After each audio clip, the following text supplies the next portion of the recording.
salamat sa ating napakagaling na political leader, ang Speaker ng House of Representatives, Speaker Martin Romualdez. Sana daw madagdag ang kanyang budget ng Department of Education, Mr. Speaker. Nangako na po si Speaker at ang Chairman ng Appropriations. Ang budget ng Pilipinas ay hawak lang ng dalawang tao. Hawak lang siya ni Congressman Zaldico at ni Congressman Martin Romualdez.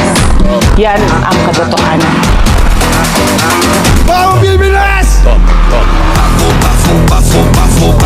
Bakit po tayo mag-question and answer dito para atakihin niyo ako? Masusunod lang naman sa budget, dalawang tao lang. Mo nang tawag sila, now kwarta. Girl. Palagay ko, gutom na rin kayo. Hey! Hey! Isa pa daw.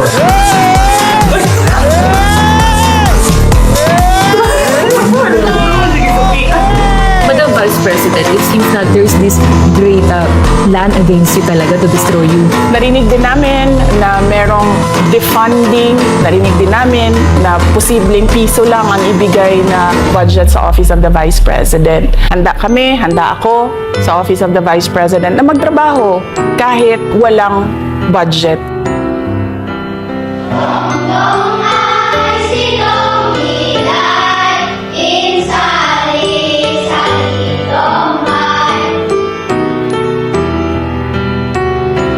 Masasabi ko sa mga katulad ninyo na alam mo yung feeling na hindi ka maaabot, yung feeling na ang layo-layo mo tapos narinig namin na si OVP pupunta dito.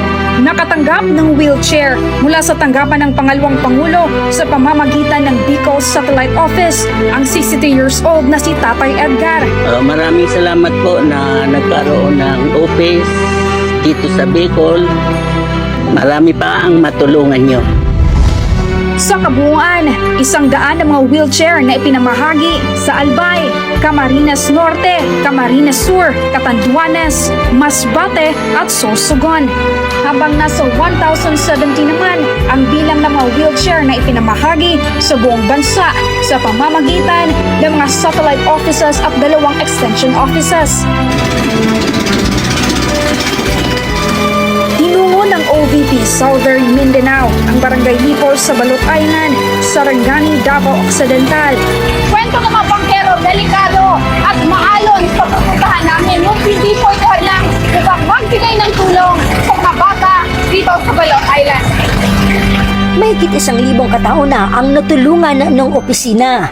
Isa na rito ang 104 years old na si Lola Isidra Salvador ng Barangay 85 Zone 7 sa Tondo, Maynila. Papasalamat ako sa mga tulong nila. Makirating ko Ang problema niya. mahal ko siya.